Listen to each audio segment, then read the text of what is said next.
Entonces damos la bienvenida al prestigioso, conocido periodista Arturo Torres. Él es periodista de investigación, colabora eventualmente con importantes medios internacionales como CNN, el New York Times, y realiza también una destacada actividad en el portal Código Vidrio, en el cual se han emitido importantes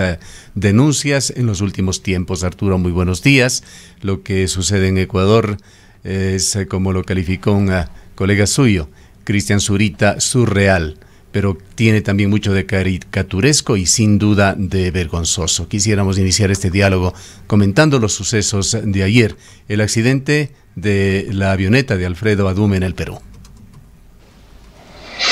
Buenos días, muchas gracias por la entrevista. Sí, la verdad es que todos estos acontecimientos o hechos que están sucediendo desde que empezó la pandemia en este último episodio que hemos vivido en el país,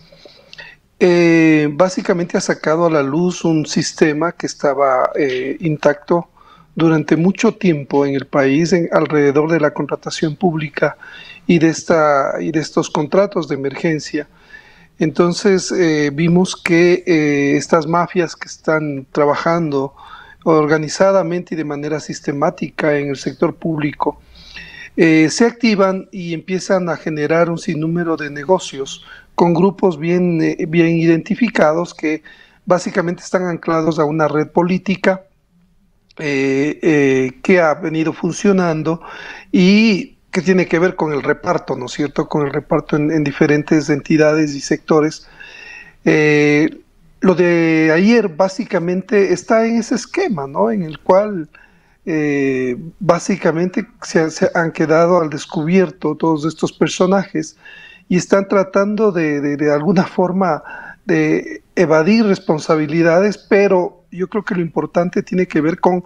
cómo se ha evidenciado esta estructura, cómo funciona la estructura, cómo opera el sistema de prebendas, de intereses que hay detrás. Entonces, más allá de las personas que evidentemente son las que muestran el esquema, creo que lo importante es que se ha identificado un sistema y que básicamente eso es lo que hay que desmontar para evitar que esta corrupción que se volvió endémica en el Estado siga afectándonos de esta forma tan trágica, mucho más trágica incluso que la pandemia, porque hablamos de cientos o miles de millones de dólares que han sido dilapidados en el sector público y que eso no se pudo tampoco invertir en salud y por lo tanto hemos sufrido por este dispendio en el estado tan calamitoso en el que se encuentra la salud. Arturo, muy buenos días. Uno de los temas que sin duda ha conmovido al país, ha molestado y ha dolido al país es la situación de la corrupción dentro de los hospitales en una situación tan complicada, tan dolorosa como ha sido el enfrentar esta pandemia que ya ha cobrado muchísimas vidas. Pero la pregunta es, ¿quién entregó los hospitales? ¿Desde cuándo? ¿Desde cuándo estos hospitales fueron entregados a familias o a grupos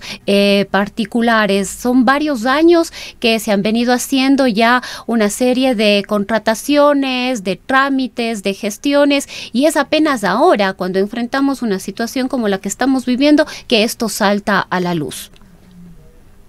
Así es. Básicamente lo que tenemos que ahora tratar de establecer es precisamente hasta dónde llega toda esta cadena de intereses y de conexiones que evidentemente tienen que ver con el sector político y con el gobierno, porque quienes manejan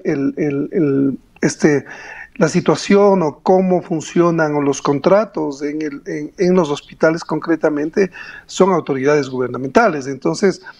no olvidemos que también hay un papel crucial que juegan gente que son como una especie de mancuernas, ¿no es cierto?, de puentes entre el sector público y el sector privado, entre el gobierno y el sector privado. Hay diferentes operadores, gente que está cercana también al gobierno, ¿no es cierto?, y que ha estado aconsejando o también interfiere en la toma de decisiones que no necesariamente están apareciendo públicamente o tienen un cargo formal en el gobierno, sino que están tras bastidores. Estos operadores que casi siempre van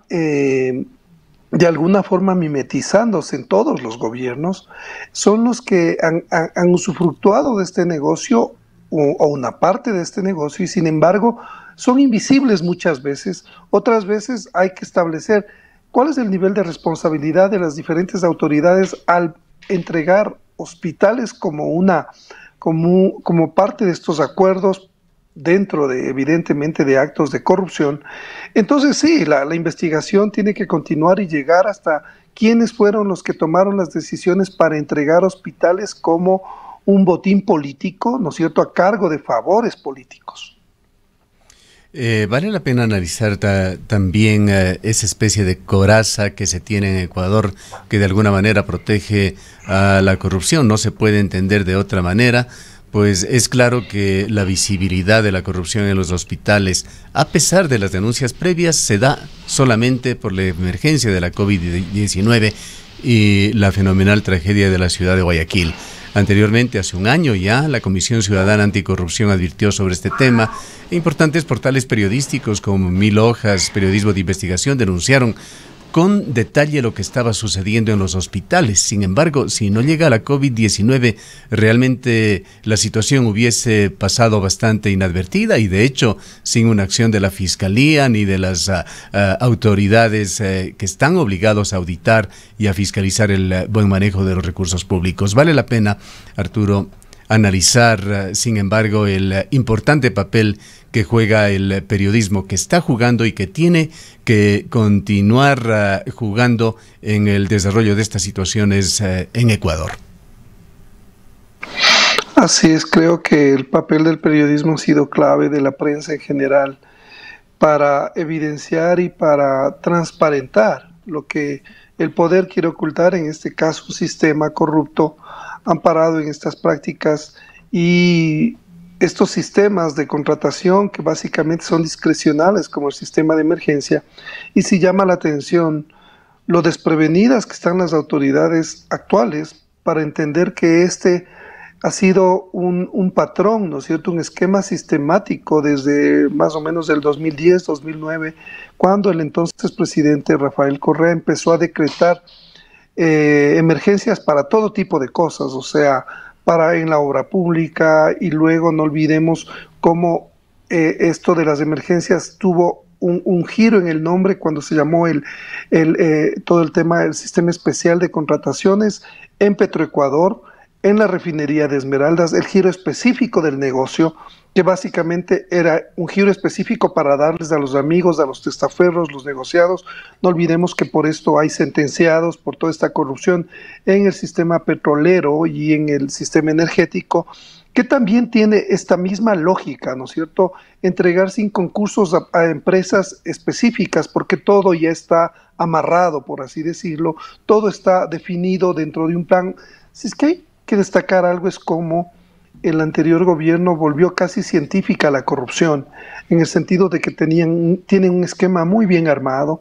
con asignaciones, con todos los pasos que se tienen que seguir para cuajar estos grandes o millonarios negociados. Entonces, esta forma de cuajar este tipo de ilícitos ha sido una escuela desde el anterior gobierno y ahora se ha venido aplicando y básicamente se magnifica por la gran cantidad, hablamos de casi 400 millones de dólares que se están gastando a través del sistema de emergencia en el sector público de salud, tanto de los gobiernos seccionales como del Ministerio de Salud y todas sus redes de hospitales y centros médicos. Esa cantidad es inmensa y no hay que olvidar que mientras más recursos existen para contrataciones, más riesgo hay de que existan casos de corrupción. Lo que llama la atención, como decía hace un momento, es que el gobierno ya sabía este esquema, ya conocía que evidentemente había un gran riesgo de que van a activarse estas mafias. ¿Y por qué no se hizo nada de manera oportuna? ¿Por qué no se previno sabiendo que ya se han investigado casos, que se han sentenciado personas involucradas, autoridades vinculadas a estos grandes negociados, y sin embargo no se hizo nada en el tema preventivo. Además, el gobierno sigue negando, y lo hace a través de sus portavoces más importantes, de que haya existido un pacto político, ningún tipo de acuerdo para entregar los hospitales o para relajar, quizá siendo condescendientes con ellos, para relajar las medidas, para que estas mafias entren por la ventana en cada uno de los hospitales. Así es, o sea, esto tiene que ver con la troncha, ¿no? Como la conocemos, es parte de una negociación. ¿Qué pasa también? Y este es el caso del asambleísta que fue detenido la semana pasada, y Mendoza. Evidentemente ahí hay una participación política, un pago de favores, ¿no es cierto?, por ciertas actividades en la asamblea. Entonces sería interesante ver quién era el que estaba negociando eso desde el gobierno, ese reparto. Creo que todavía hay mucha tela por cortar para precisamente llegar a todas las cabezas de esta red que tienen que ver con el sistema económico y político del país, y que involucran a grandes o a importantes colectivos que han girado alrededor de los gobiernos desde hace mucho tiempo. Y sin embargo, bueno, ahora vemos que la Fiscalía está entrando de lleno. Yo espero que puedan ellos continuar, porque no olvidemos que también, lastimosamente, en la historia del país, los casos de corrupción no llegan a las cabezas. Básicamente se quedan en los que han sido detenidos y no se establece todo el sistema y todos los que son parte de estas organizaciones. Yo confío en que la fiscal siga manteniendo esa manera tan sistemática de tratar de atacar al delito, pero no confío mucho en el sistema de justicia, porque como hemos visto es la pata coja de todo este sistema, porque hablamos de un sistema de justicia que se armó desde el anterior gobierno, y que una buena cantidad de jueces están articulados a esa lógica de ser jueces sumisos al poder político. Entonces yo realmente no tengo muchas expectativas en torno a las consecuencias al final de estos casos, que lastimosamente en muchas ocasiones se han diluido y han acabado absolviendo a muchos de los procesados, porque precisamente hay muchos intereses políticos de por medio, ¿no? Y unos jueces que nuevamente tendrán que ser evaluados, y unos fiscales que tendrán que ser evaluados, saben que están en la mira política y necesitan de alguna forma tener padrinos políticos que los protejan, y tienen que fallar en función de esos intereses. Arturo, la fiscal general de la Nación, Diana Salazar, emitió un pronunciamiento a través del cual criticaba precisamente la más reciente actuación de la justicia al poner ciertas restricciones y límites para que se continúe con los procesos, las medidas cautelares otorgadas al prefecto de la provincia del Guayas, Carlos Luis Morales, el no involucramiento en un primer proceso del expresidente de la República, Abdalá Bucaram, quien fue más bien procesado por habérsele encontrado un arma y municiones sin contar con los permisos respectivos, y la fiscal se encuentra, digamos, en medio de esta tormenta en la que además se ha anunciado o se ha advertido la posibilidad de iniciar un juicio político en su contra. ¿Esto es parte de lo que usted dice, si podemos o no podemos confiar, o hasta cuánto podemos confiar en la actuación de la justicia? Lastimosamente, el sistema de justicia está totalmente permeado por la política. Es un sistema politizado que no garantiza fallos independientes, y que siempre van a estar jugando un papel en función de intereses de los partidos y del gobierno de turno. Los jueces aprendieron a convivir en un entorno político que exige lealtades. En general, hay excepciones, evidentemente, ¿no es cierto?, en este esquema, porque hay jueces que cumplen su papel, pero lastimosamente no es la regla, es la excepción. Yo creo que habrá que emprender una nueva reforma. Este es el país de las reformas, que se reinventa todo el tiempo y sin embargo no hay un norte que nos lleve como para decir, bueno, vamos a enfrentar de una manera integral el tema de la corrupción, porque en estos casos lo que se ve es la actuación puntual de instituciones como la Fiscalía o la Contraloría o el mismo Ministerio de Gobierno y la Policía, que son los que trabajan de cerca con la Fiscalía para las investigaciones. Pero en el caso de la justicia es como una pieza suelta dentro de esta maquinaria para poder enfrentar de una manera integral a la corrupción, que es lo que exige el país, ¿no es cierto? Que la gente está indignada porque precisamente aprovechar infamemente de una tragedia que ha costado miles de vidas y ha dañado todos los entornos familiares que ahora están afectados y estamos viviendo lo de la pandemia. Sin embargo, la justicia parece que está caminando por otro lado, ¿no es cierto? No está articulada, no está comprometida con este caso y hay abogados que también entran en ese juego para justificar el hecho de que, por ejemplo, los jueces les concedan medidas sustitutivas a funcionarios que están siendo investigados por casos graves de corrupción. Evidentemente hay que cumplir las garantías procesales del debido proceso, el principio de inocencia, pero no olvidemos que estamos frente a un hecho excepcional, como nunca en la historia del país se han evidenciado tan pormenorizadamente los casos de corrupción en el sistema de salud pública. Entonces, ante un hecho excepcional, los jueces también deben tener actitudes excepcionales en el sentido de garantizar a la ciudadanía que estos casos no queden en impunidad. Si eso significa que la medida alternativa de, por ejemplo, el grillete electrónico o el presentarse a un juez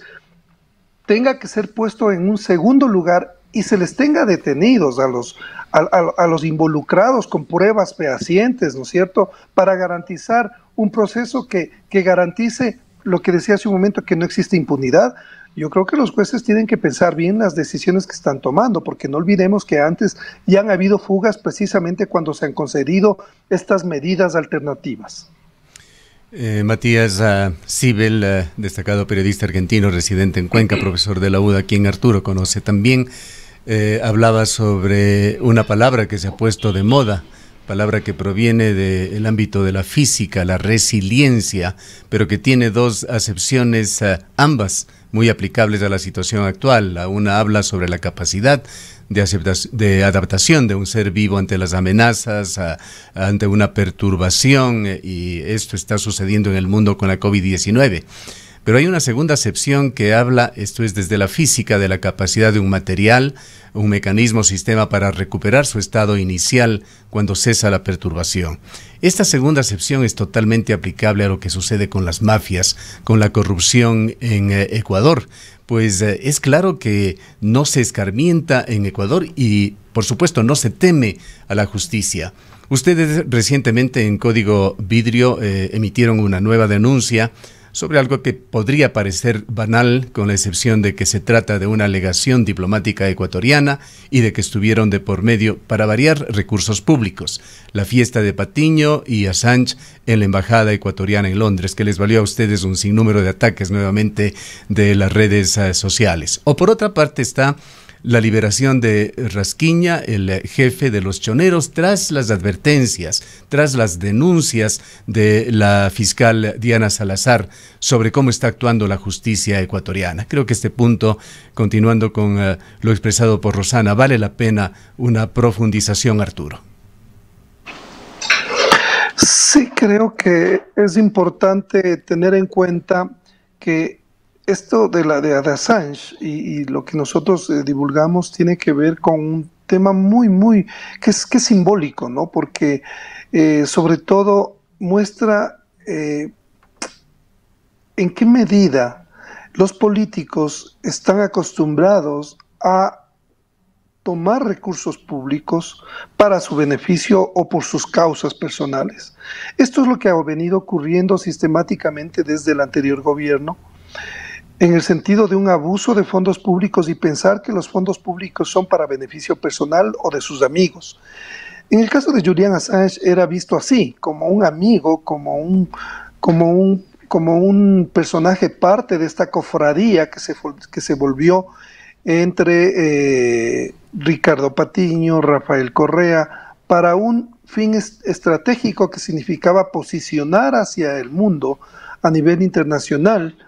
la imagen de un país que defendía a un luchador por la libertad de expresión que, entre comillas, era perseguido por Estados Unidos y por otras potencias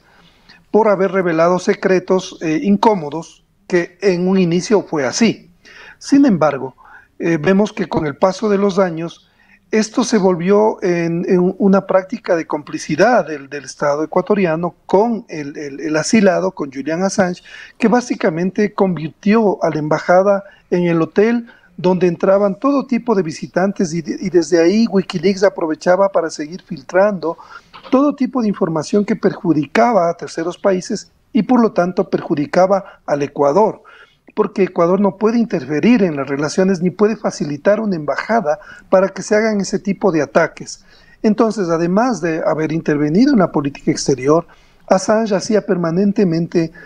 pronunciamientos políticos contra el mismo gobierno, contra otros estados, es decir, se prostituyó la embajada de Ecuador en Londres y se utilizó para servir a unos intereses individuales,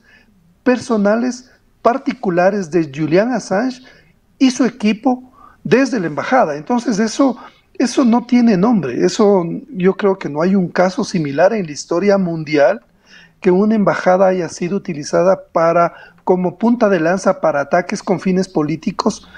Y creo que eso es lo importante de seguir enfocando y seguir develando este tipo de situaciones alrededor de lo que ocurrió en la Embajada de Ecuador en Londres, porque además el entonces canciller lo que hacía era proteger al asilado y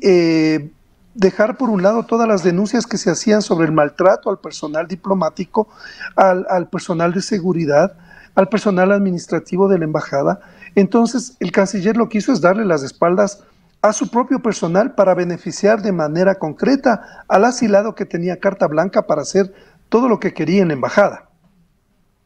En la parte que le decía que no se escarmienta, el día de ayer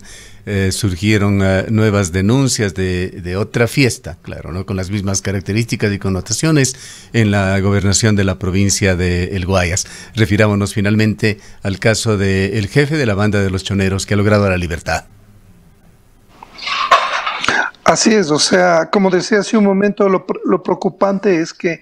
ya está instalado en el imaginario de los servidores públicos que pueden utilizar las dependencias